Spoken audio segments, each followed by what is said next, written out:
So today I'm going to,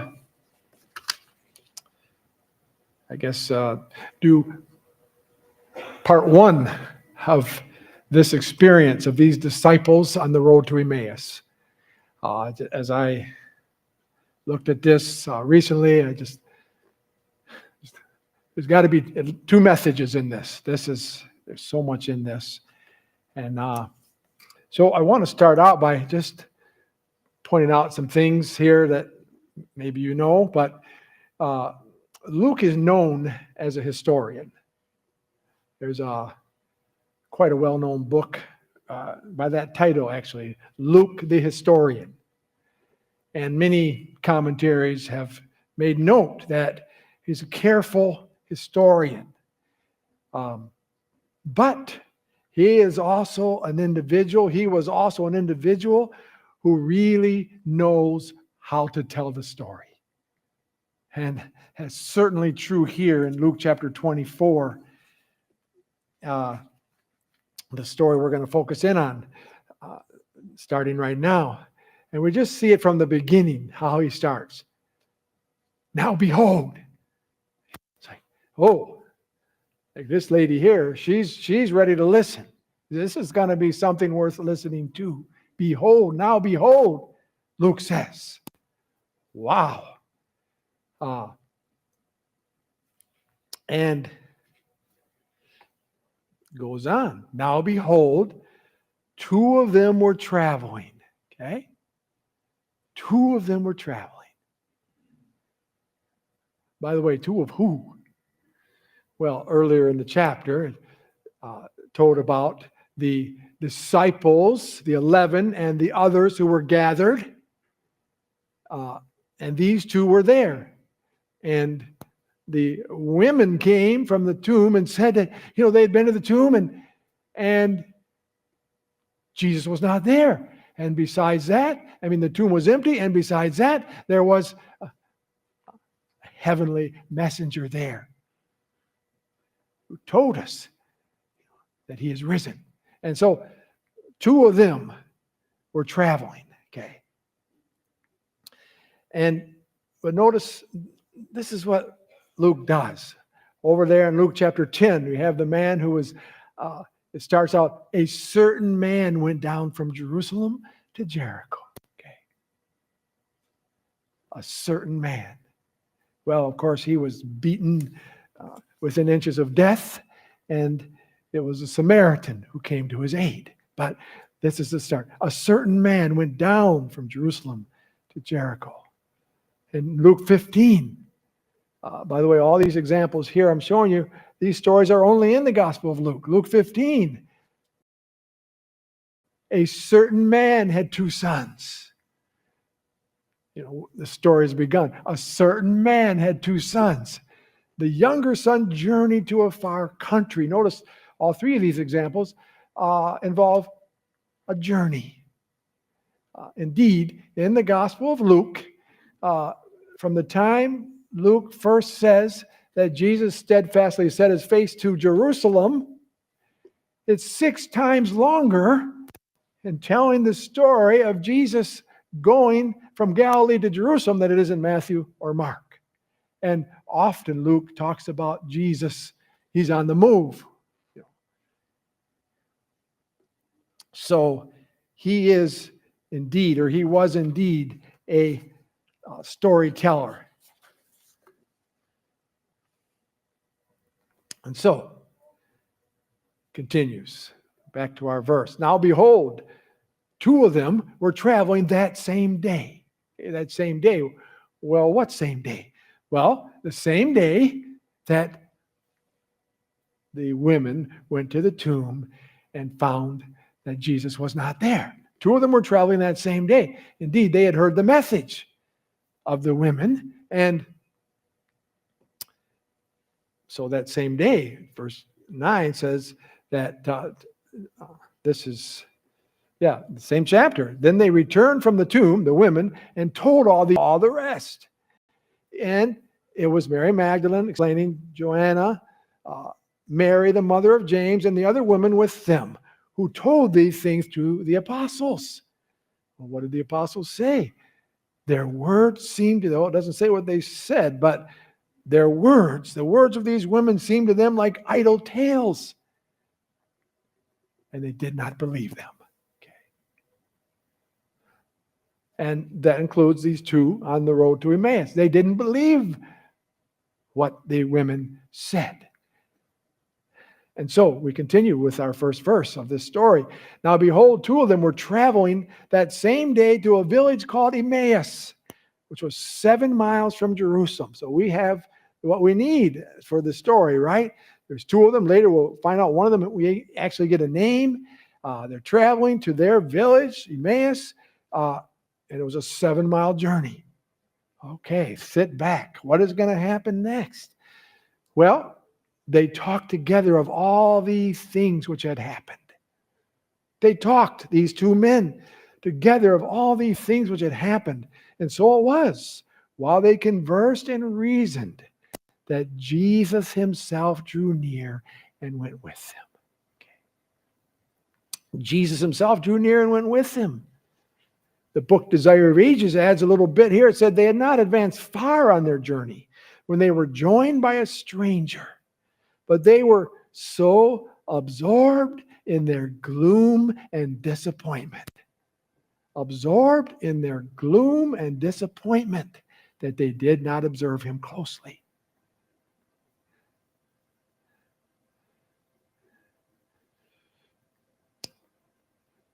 But their eyes were restrained, so they did not know him, Scripture says, okay? But we just heard in the song, didn't we? He was there all the while. He was with them. And they said to him, he said to them, Jesus began the conversation with an open-ended question. What kind of conversation is this that you have with one another as you walk and are sad? So Jesus wants to call them out. Then one of them, whose name was Cleopas, answered and said to him, "Are you the only stranger in Jerusalem? And have you not known the things which happened there in these days?" Well, the Greek word does not have to be translated stranger. It can be one that lives nearby. And New American Standard Bible translates it that way and also makes it pretty clear what Cleopas is saying here, what they are saying to Jesus. One of them named Cleopas answered and said to him, "Are you possibly the only one living near Jerusalem who does not know about the things that happened here in these days?" I mean, do you have a radio? Do you have a television? Are you on the internet? I mean, how? You're the only one. You're asking us what happened here?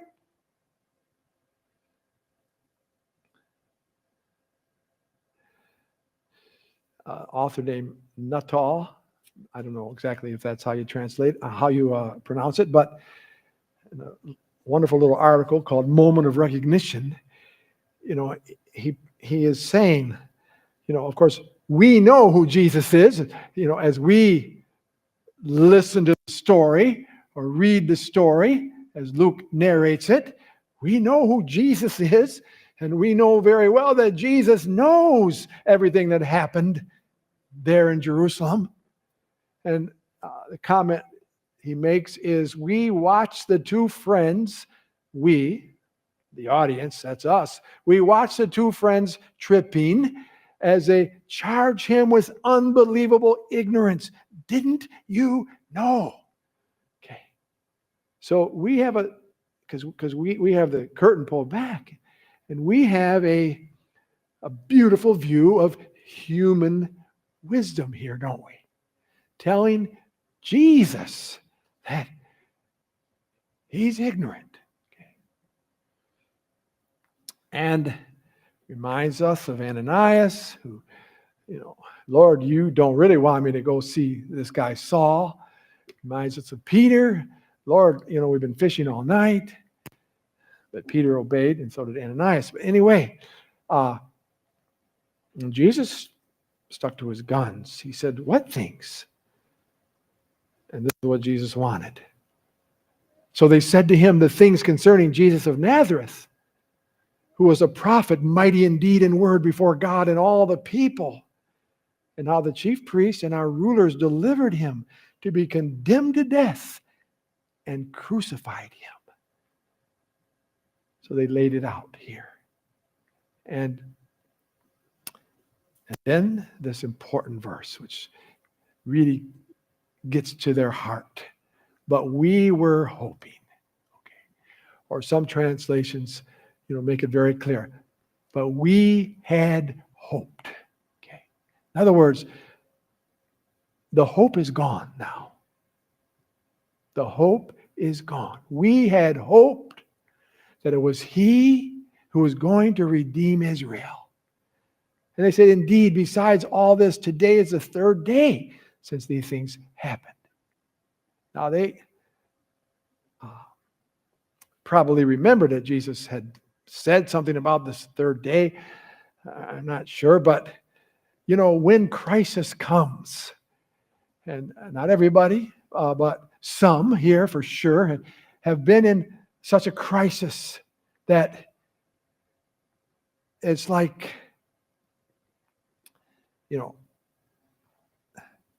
from time is, our life experiences, before crisis, after crisis.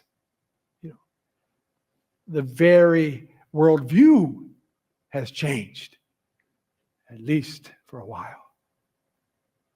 And that's what's going on here. These guys are in crisis. They were hoping. They had built their life upon this hope. And it seems that, it doesn't seem that, they are trying to understand what is the meaning of these events that happened. Okay. And it's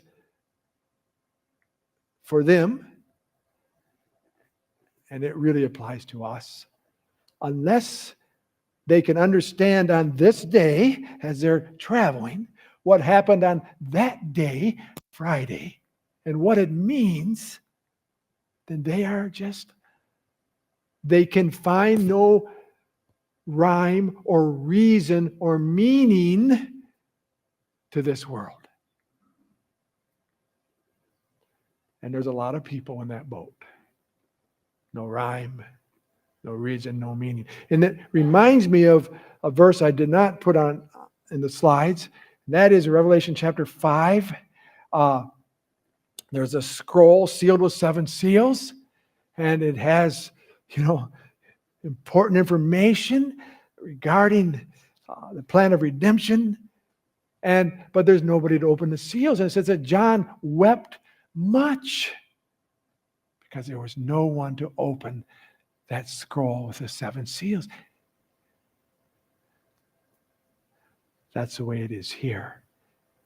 They want to understand.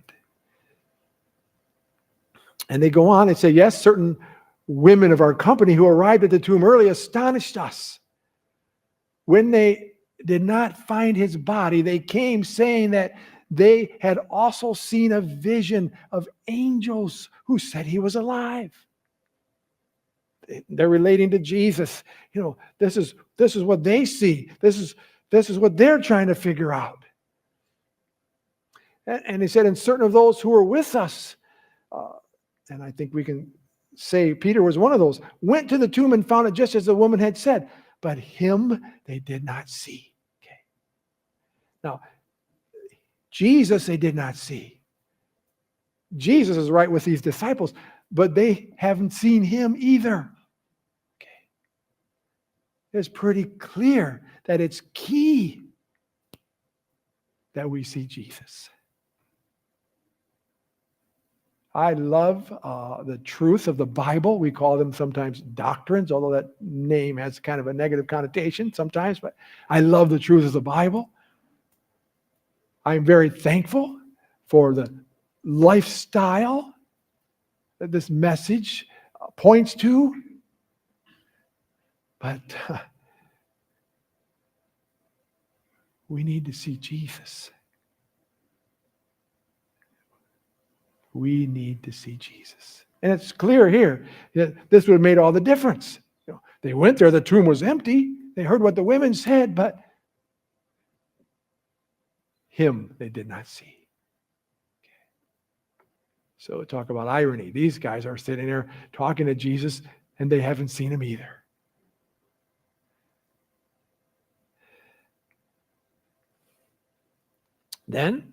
Now, Jesus then opened to them the scriptures, okay? I said this is a two-part. So he opened to them the scriptures, and they were loving it. But then they drew near to the village where they were going, and he indicated that he would have gone farther. Jesus said, yeah, okay, it's been nice talking to you. And if they had not urged him, he would not have stayed. They constrained him, saying, abide with us, for it is toward evening, and the day is far spent. And he went in to stay with them. He went in to stay with them. Please understand, Jesus is about to be received as the Lord of glory. Every loyal angel in the universe is waiting to sing anthems of praise as he returns a conqueror to heaven. Think about it. Where is he? Is he down in Jerusalem in the temple, surrounded by angels, announcing who he was? No, Jesus is in a humble cottage, somebody's home, in a humble village, which to this day we don't exactly know where it was. And he's with two men who are brokenhearted, who are hurting. That's where he is. This tells us so much about Jesus. Tells us so much about our God. There's big things afoot. Where is he? He's in this little hut with these two broken-hearted men. Wow, that just, and I shouldn't, well, I'm going to anyway, so talk about myself, but I have been, in dirt-floored homes in Romania, and by no means are all of them dirt-floored, most of them are not, but some of them are. And or were, I should say. It's been quite a while. I've been in bamboo huts, many of them in the Philippines. And I have told the people, and I meant it, I would rather be here in your home than in the White House. And I still feel that way.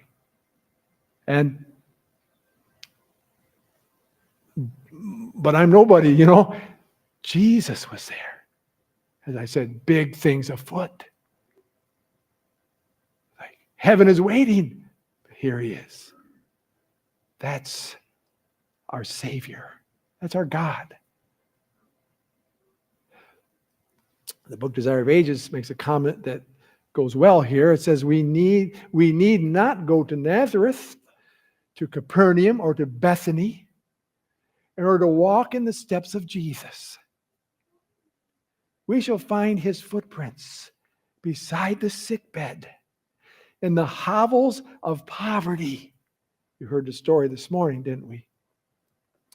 In the crowded alleys of the great city, and in every place where there are human hearts in need of consolation. That's where we'll find Jesus. That's where we can walk in his footsteps. That, if I may preach just a teeny bit, is where the church people belong.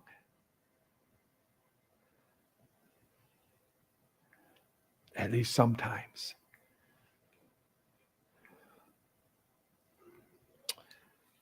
Well, we're really in our story now. It came to pass as he sat at the table with them that he took bread, blessed and broke it and gave it to them.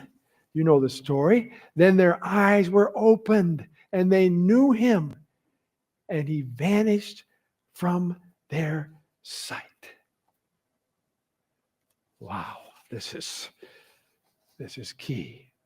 Their eyes were opened and they knew him, and he vanished from their sight.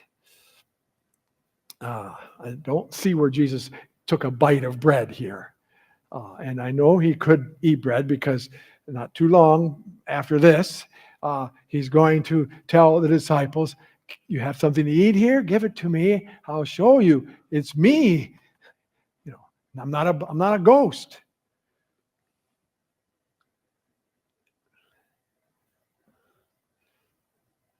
The worldview of these two men just changed forever. They saw Jesus. They saw the risen Jesus. That's the question. We want to see the living Jesus.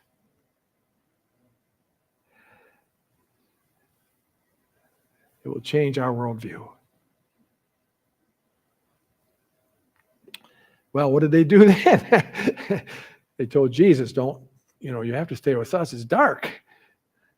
They rose up that very hour, returned to Jerusalem, found the 11 and those who were gathered together. That's where they'd come from, basically the same group.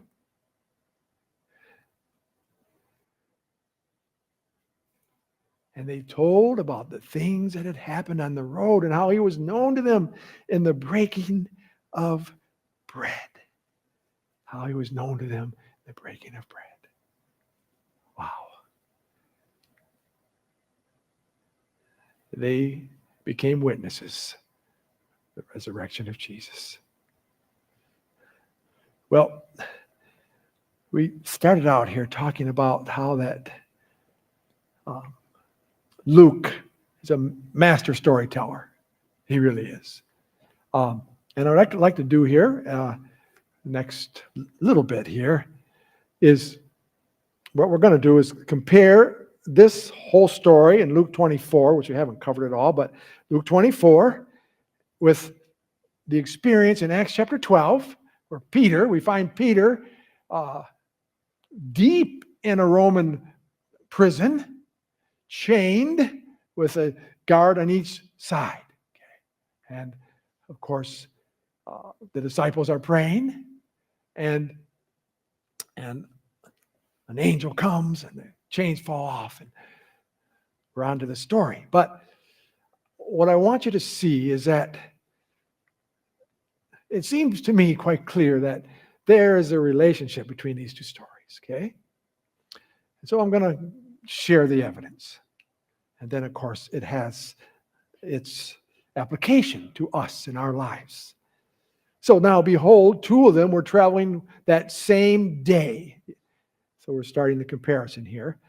Two of them were traveling that same day to a village called Emmaus, that same day.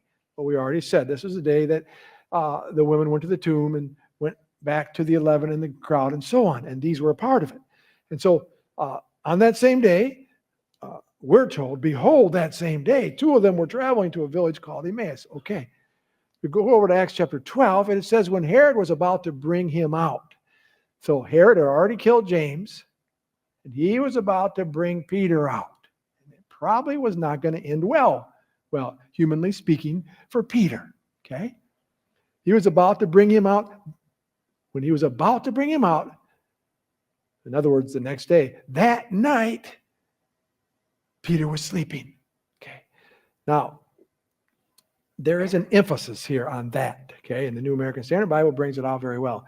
On the very night when Herod was about to bring him forward, bring him out, on that very night.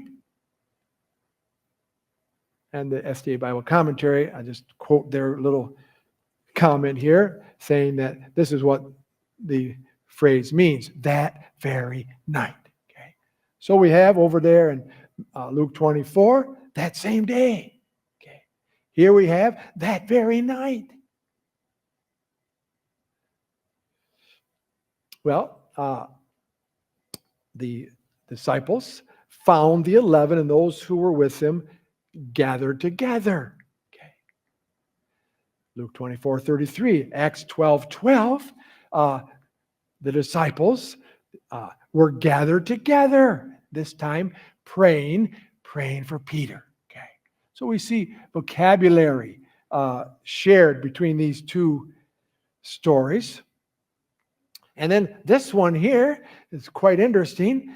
In Luke 24:41, so the two disciples, Cleopas and his partner, they got back to Jerusalem. They found the 11 and those who were gathered together, and they witnessed that Jesus, we read this, that, Jesus is risen.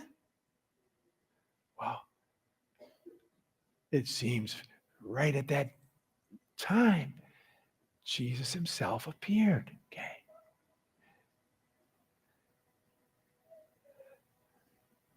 And it says that the disciples did not believe for joy.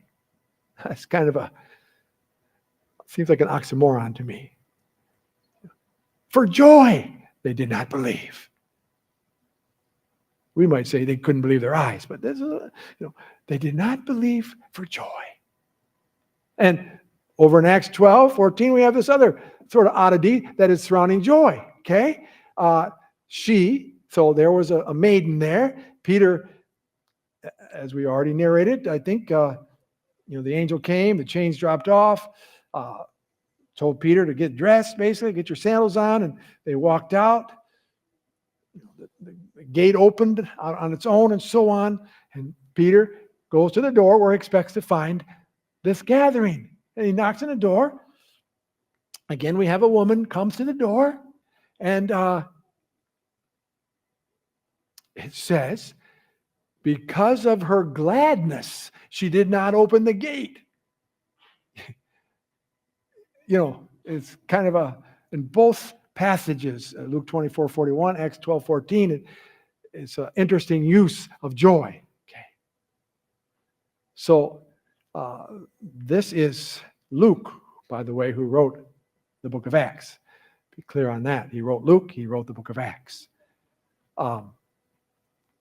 Again here, going a little more thematic here than vocabulary, but certainly a theme here in Luke 24:11.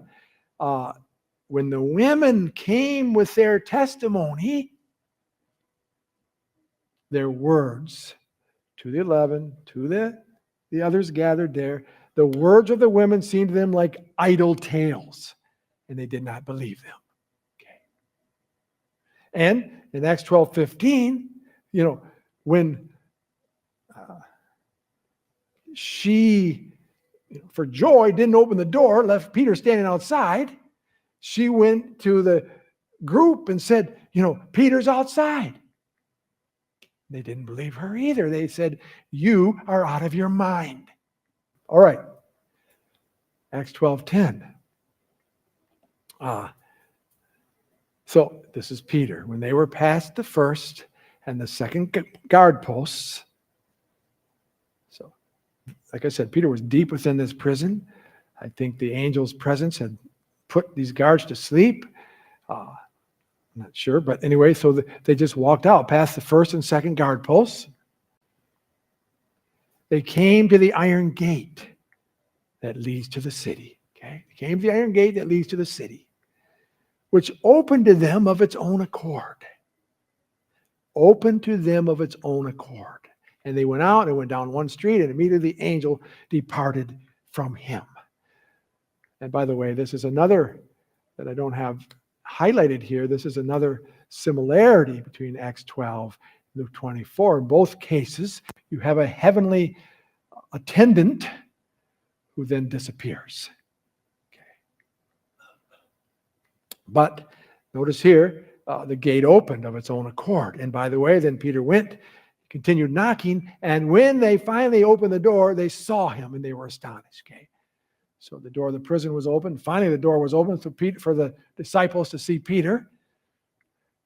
And this is clearly a major theme in Luke 24. Then their eyes were opened and they knew him. Okay. That's verse 31, and then verse 32. He opened the scriptures to us, they said to each other.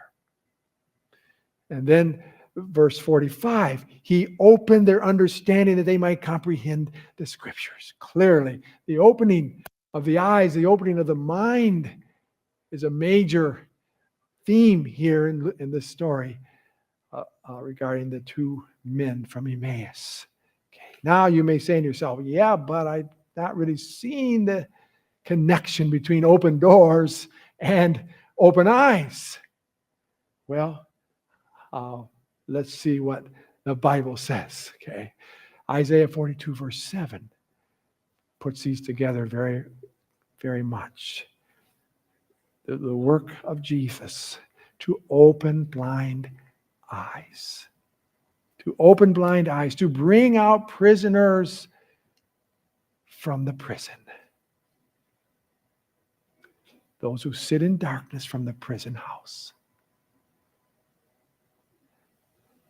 Dear friends, Jesus is not only in the business of giving us help with our spiritual eye salve. We as a people are designated there in Revelation chapter 3 as blind. And so we can rejoice that Jesus is in the business of opening blind eyes.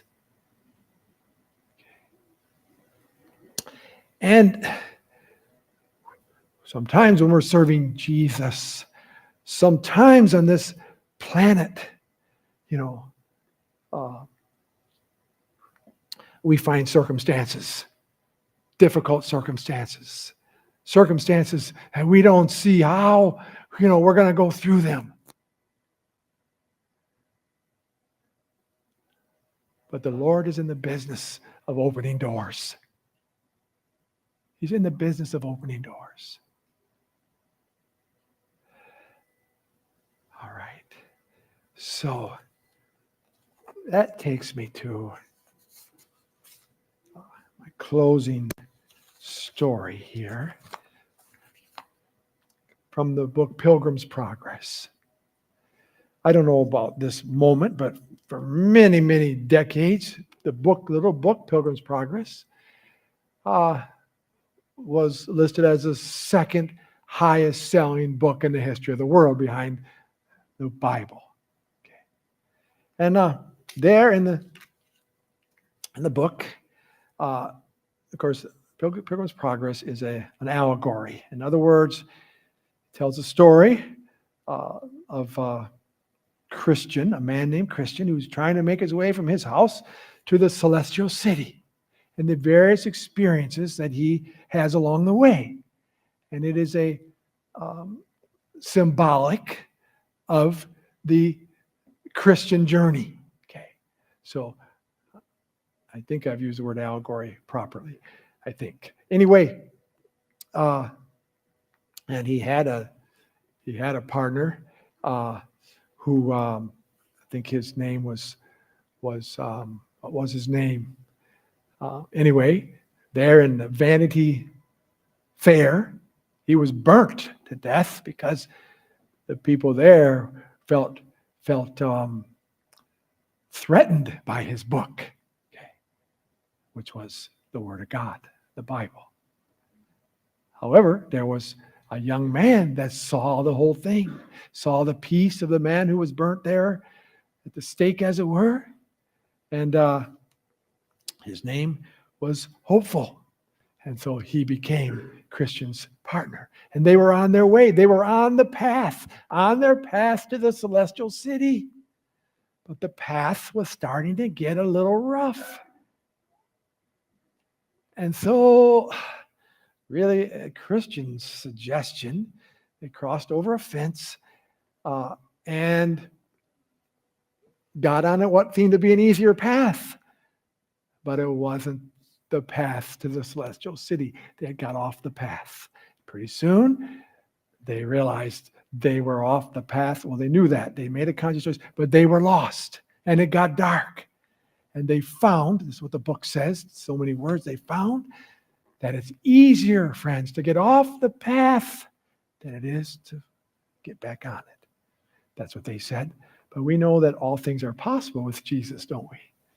In any case, while they were off the path, it got dark and they got tired and they fell weary. And at last they saw a little shelter probably for a shepherd, they said. And they sat down there until daybreak, but being weary, it says they fell asleep. Well, it goes on to say there was not far from the place where they lay a castle called Doubting Castle.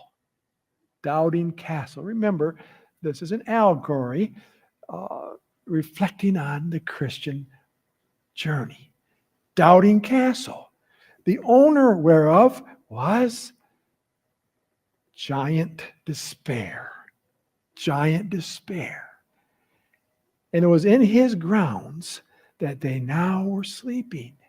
Wherefore, he, getting up in the morning early and walking up and down in his fields, caught Christian and Hopeful asleep in his grounds. Then, with a grim and surly voice, he bade them awake and asked them whence they were and what did they do in his grounds. This, by the way, was written in the 1700s, I believe, so the language is such. They told him, we're pilgrims, and they had lost their way. Then said the giant, you have this night trespassed on me by trampling in and lying on my grounds, and therefore you must go along with me. So they were forced to go because he was stronger than they. I had a picture of the Giant Despair, but I decided not to use it because I didn't want to scare anybody. Well, it says that they also had little to say, for they knew themselves in a fault. The giant therefore drove them before him and put them into his castle, into a very dark dungeon, nasty and stinking to the spirits of these two men. Here then they lay from Wednesday morning till Saturday night without one bit of bread, one drop of drink, or light, or any one to ask how they did. They were therefore here in evil case. I'm reading it how it says here, and were far from friends and acquaintances. Now in this place, Christian had double sorrow because 'twas through his unadvised counsel that they were brought into this distress. Well, it was Wednesday when they were thrown into the dungeon in Doubting Castle. On Thursday, with the advice and encouragement of his wife, whose name was Diffidence. Now, diffidence means lack of self-confidence or lack of confidence. Okay. So you have Doubting Castle and you have Diffidence. Okay.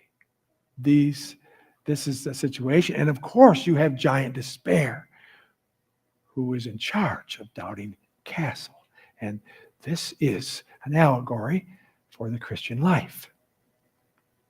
Well, there they are. And it says he falls upon them and beats them fearfully. This is Giant Despair. Giant Despair falls upon them and beats them fearfully in such sort that they were not able to help themselves or to turn them upon the floor. This done, he withdraws and leaves them from there to console their misery and to mourn under their distress. So all that day they spent the time in nothing but sighs and bitter lamentations. Well, Then of Friday, I believe I just described Wednesday. Oh no, that was Wednesday. And by the way, it was at the suggestion of his wife, Diffidence, the wife of Giant Despair, that he went and beat them.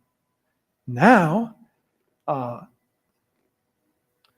Friday, with the advice and encouragement of his wife, Diffidence, lack of confidence, Giant Despair counseled these two pilgrims to take their lives. They were deep discouraged. Well, on Saturday, the Giant Despair, with the encouragement of his wife Diffidence, threatened that shortly he would tear them to pieces. Okay? This is Giant Despair. Well, on Saturday, by the way, while they were in their bed, Giant Despair and Diffidence, she told him that because he couldn't understand, he beat them, he told them to end it all, and they were still there. And she said, you better check and make sure they don't have a key to escape this place. And he said, I'll do it in the morning. Well, that was Friday night. On Saturday about midnight. On Saturday about midnight. The pilgrims, that was Saturday night. This conversation took place, yes. And on Saturday, about midnight, the pilgrims began to pray and continued in prayer till almost break of day. They prayed until almost break of day. Now, a little before it was day, good Christian, as one half amazed, broke out in his passionate speech, what a fool, he said, am I, thus to lie in a stinking dungeon, when I may as well walk at liberty. I have a key in my bosom called promise that will, I am persuaded, open any lock in Doubting Castle. Then said Hopeful, that's good news, good brother. Pluck it out of thy bosom and try. Then Christian pulled it out of his bosom and began to try at the dungeon door, whose bolt, as he turned the key, gave back, and the door flew open with ease. And Christian and Hopeful both came out. Then he went to the outward door that leads into the castle yard, and with his key, called Promise, he opened that door also. After he went to the iron gate, for that must be open too, but that lock went, it says, damnable hard. Yet the key did not open it. Then they thrust open the gate to make, yet the key did open it. Then they thrust open the gate to make their escape with speed. But that gate, as it opened, made such a creaking that it waked Giant Despair, who, hastily rising to pursue his prisoners, felt his limbs to fail, for his fits took him again, his before introduced fits, so that he could by no means go after them. Then they went on and came to the king's highway, and so were safe, because they were out of his jurisdiction. So here we have a story of Doubting Castle. Diffidence is there. The Giant Despair is big there. But there is a key called Promise, dear friends. And we have been given the same key, representing his exceeding great and precious promises. So that when we are heartbroken, when we are disillusioned, confused, hopeless, as our disciples were on the road to Emmaus, and as our friends, Christian and Hopeful, were on their way to the celestial city, let's remember the key called promise. And let's walk through the open gate. Amen.